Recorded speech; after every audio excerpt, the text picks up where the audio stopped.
नमस्कार, आपण पाहताय महाराष्ट्र संध्या न्यूज चॅनेल आवाज महाराष्ट्राचा। छत्रपती शिवाजी महाराज राज्याभिषेक 351वा शाक्तपंथी दुसरा राज्याभिषेक सोहळा मंगळवार दिनांक 24 सप्टेंबर 2024 रोजी सायंकाळी 6 वाजता डॉक्टर बाबासाहेब आंबेडकर भवन दादर या ठिकाणी मोठ्या उत्साहात संपन्न झाला। या कार्यक्रमाच्या अध्यक्षस्थानी भारतीय बौद्ध महासभेचे राष्ट्रीय कार्याध्यक्ष आणि डॉक्टर बाबासाहेब आंबेडकरांचे नातू श्रद्धेय भीमराव यशवंतराव आंबेडकर हे होते। या कार्यक्रमाला डॉक्टर बाबासाहेब आंबेडकर यांचे नातू आणि बौद्धजन पंचायत समितीचे सभापती, रिपब्लिकन सेनेचे सरसेनानी श्रद्धेय आनंदराज आंबेडकर, ज्येष्ठ नेते काकासाहेब खंबाळकर, प्रबुद्ध साठे, ॲडव्होकेट रोशन पाटील यांच्यासह अनेक मान्यवर यावेळी विचारपीठावर उपस्थित होते। त्याबद्दलची ही बातमी आपण महाराष्ट्र संध्या यूट्यूब न्यूज चॅनेलच्या माध्यमातून पाहू शकता। मुद्रा भद्राय राजते छत्रपती शिवाजी महाराजांचा जय हो। छत्रपती शिवाजी महाराजांचा जय हो। छत्रपती शिवाजी महाराजांचा जय हो। दुसऱ्या राज्याभिषेकच्या माध्यमातून या आंबेडकर भवनामध्ये झालाय, म्हणून मी त्यांचं सगळ्यांचं अभिनंदन करेन। संभाजी ब्रिगेडचे कामटेजी, रोशन पाटील, मला वाटतं मी दुसऱ्यांदा त्यांचं हे ऐकत होतो। अतिशय उत्कृष्टपणे सद्यस्थिती आणि छत्रपती शिवाजी महाराजांचा इतिहास, आपण काय करायला पाहिजे पुढच्या काळामध्ये, हे त्यांनी फार जोशपूर्ण असं सांगितलेलं आहे। आणि त्याचा जोश मला वाटतं प्रबुद्ध साठे यांना आला। आम्ही दोघांनी 2-3 कार्यक्रम केलेले आहेत पुण्यामध्ये, चांगले वक्ते आहेत, प्रभावाच्या विरुद्ध जाणारे आहेत। पुण्यामध्ये मातंग समाज आणि धर्मांतर असा प्रोग्राम केला, त्या कार्यक्रमाला मी होतो। बऱ्याचशा धमक्या आल्या तरी साठे आपले सभागृहामध्ये उपस्थित होते। आंबेडकर भवन, मला वाटतं पुणे। या सगळ्यांचं मी अभिनंदन करेल। मी सीमाताईंचं अभिनंदन करेल, जॉली मोरेंचं अभिनंदन करतो की छोटीशी नाटकाच्या माध्यमामधून त्यांनी छत्रपती शिवाजी महाराज दाखवलेला,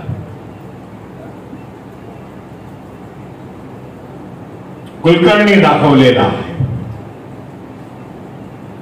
जो इतिहास कोणीच आजपर्यंत कोणाला सांगितला नव्हता। मग मी नमटे सरांशी बोलत असताना बोललो की आता तो काळ सरलेला, ब्राह्मणांनी सांगावं आणि बहुजनांनी ऐकावं। आणि 80च्या नंतर आंबेडकरवाद्यांनी त्याला विरोध करा, परंतु आज तुम्ही संभाजी ब्रिगेड आहे, मराठा सेवा दल आहे, त्याचे कार्यकर्ते आहेत, ते जेव्हा विरोध करतायत या सगळ्या गोष्टीला हा मेसेज सगळीकडे जातो। हे आज मला वाटतं प्रस्थापिकांचं दुखणं झालेलं आहे। म्हणून आजच्या काही दिवसापूर्वी गणेश उत्सवामध्ये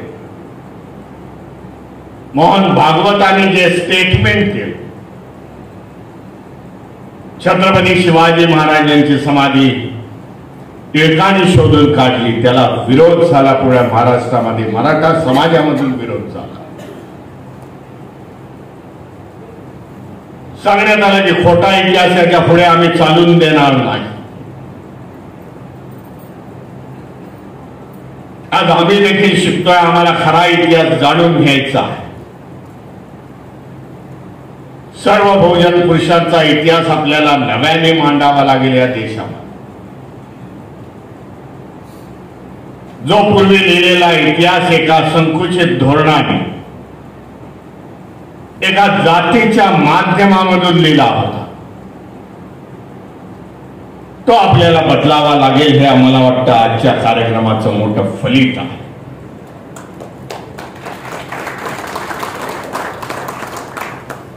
महाराजांबद्दल भरभरून दोन्ही आमचे वक्त्यांनी मांडलेला, परंतु एकच गोष्ट सांगतो आणि मी इथे थांबतो.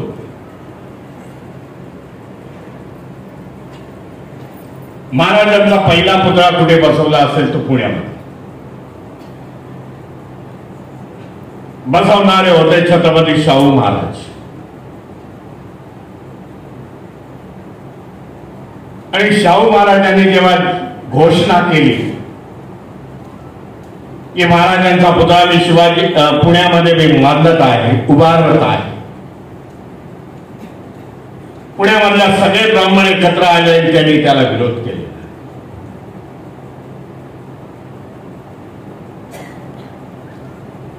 छत्रपती शाहू महाराजांनी किंग एडवर्ड एट यांना बोलवलं होतं या महाराजांचं, छत्रपती शाहू महाराजांच्या पुतळ्याचं उद्घाटन करा. ब्राह्मणांनी लंडनमध्ये पत्रक पाठवली आणि ह्या कार्यक्रमाला येऊ नका असं दर्शवण्यात आलं. हे सगळं प्रकरण तुम्हाला छत्रपती शाहू महाराज चरित्रामध्ये तुम्हाला समजून येईल. शाहू महाराज हटले नाही. ब्राह्मणांनी काळी रांगोळी त्यांच्या घरासमोर काढली. त्या दिवशी उद्घाटनाच्या दिवशी जी शोभायात्रा निघाली होती त्याच्यावरती दगडफेक झालेली आहे. ब्राह्मणांनी कधीच शिवाजी महाराज हा एक्सेप्ट केलेला नाही एवढं आपल्याला समजू. नंतरचा काळ आहे, छत्रपती शाहू महाराजांच्या घराच्या समोर बॉम्बस्फोट झाले वगैरे. हा सगळा इतिहास आपण जाणून घ्यावा लागेल आणि त्याप्रमाणे येणाऱ्या काळामध्ये आपल्याला वाटचाल करावी लागेल. बहुजनांचं राज्य यावं, छत्रपती राजांची भूमिका होती, बाबासाहेबांची होती. बाबासाहेबांनी शिवाजी महाराजांचं अतूट नातं होतं. कोल्हापूरच्या एकदा कागलच्या सभेमध्ये मी बोलत होतो. 2018ची भीमा कोरेगावचं आपल्यावरती झालेल्या हल्ल्यानंतर मला वाटतं मी 3 महिन्यांनी तिथे उभा होतो. 30,000 लोक उभे त्या कार्यक्रमाला हजर होते. तेव्हा मी सांगितलं बाबासाहेब आंबेडकर आणि छत्रपती शिवाजी महाराजांचं अतूट नातं होतं. दस्तवेज आज देखील अवलंबून आहे. बाबासाहेब सुरुवातच करत असताना त्यांच्या लेटर हेडची जय शिवाजी जय भवानी, जय भवानी जय शिवाजी म्हणून करत होते. बोललो आज लेटर्स अवेलेबल आहे. भारतचा सत्याग्रह करण्यापूर्वी बाबासाहेब छत्रपतींना नमन करण्यासाठी रायगडावरती गेले. पण हा खरा इतिहास समाजासमोर आला नाही. समाजामध्ये तेढ निर्माण करणारे जास्त झाले. म्हणून ह्या उद्देशाने आजच्या खरा इतिहास लोकांच्या समोर येणं गरजेचं. म्हणून मी सगळ्यांचं अभिनंदन करेन, आपल्या सगळ्यांचं अभिनंदन करेन. संध्याकाळी 6 वाजल्यापासून आज 10 वाजले, 4 तास आपण श्रवण करताय, प्रबोधनाचा कार्यक्रम ऐकताय. तुमचं देखील अभिनंदन करतो, आयोजकांचं अभिनंदन करतो. बाबा हा धैर्याने, मोठ्या धैर्याने हा कार्यक्रम, हा मेसेज जाईल सगळीकडे महाराष्ट्रामध्ये की द्वितीय राज्य सोहळा देखील साजरा होणं गरजेचं. अनेक ह्या दिवसाला पार्श्वभूमी आहे. महात्मा ज्योतिबा फुल्यांची जी संस्था महात्मा ज्योतिबा फुल्यांनी सुरुवात केली सत्यशोधक समाज, मागच्या वर्षी त्याला 150 वर्ष झाली आहे. 24 सप्टेंबर थोडस बोलतो. ह्याच दिवशी मी दिल्लीमध्ये होतो. दिल्लीमध्ये ओबीसी समाजाच्या लोकांनी मला बोलवलं, भीमरावजी 2 दिन से दिल्ली है, आज हमारे प्रोग्राम में आ जाओ. भिवंडीचे मौर्य होते, 3 वेळा मेंबर ऑफ पार्लमेंट झालेले सैनी होते त्या कार्यक्रमाचे आयोजक, माळी समाजाचे लोक होते, ओबीसी समाज होते. तेव्हा मी सांगितलं, तेव्हा त्यांना उद्देशून खचाखच हॉल भरला होता. आज 150 वर्ष होत आहे सत्यशोधक समाजाला. कालची आलेली RSS संघटना 2027 ला 100 वर्ष होत आहे. पण RSS संघटना सर्व देशामध्ये फिरली. आज हम लोग कुछ कम गिर गए, क्योंकि सत्यशोधक समाज आम्ही लोकांच्या समोर घेऊन गेलो नाही. या हमारी कमी आहे. ये कमी हमें दूर करनी पड़ेगी.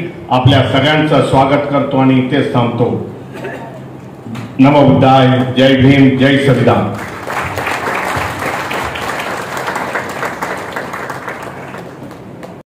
महाराष्ट्र संध्या यूट्यूब न्यूज चॅनेलचे संपादक तानाजी कांबळे यांचा श्रद्धेय भीमराव यशवंतराव आंबेडकर यांच्या हस्ते पुष्पगुच्छ देऊन सत्कार करण्यात आला. तसेच सार्वभौम राष्ट्राचे निवासी कार्यकारी संपादक आणि ज्येष्ठ पत्रकार, लेखक, साहित्यिक गुणाजी काजिर्डेकर गुरुजी यांचाही श्रद्धेय भीमराव यशवंतराव आंबेडकर यांच्या हस्ते पुष्पगुच्छ देऊन त्यांच्या पत्रकारितेच्या उज्ज्वल वाटचालीस शुभेच्छा दिल्या. नमस्कार, आपण पाहताय महाराष्ट्र संध्या न्यूज चॅनेल आवाज महाराष्ट्राचा.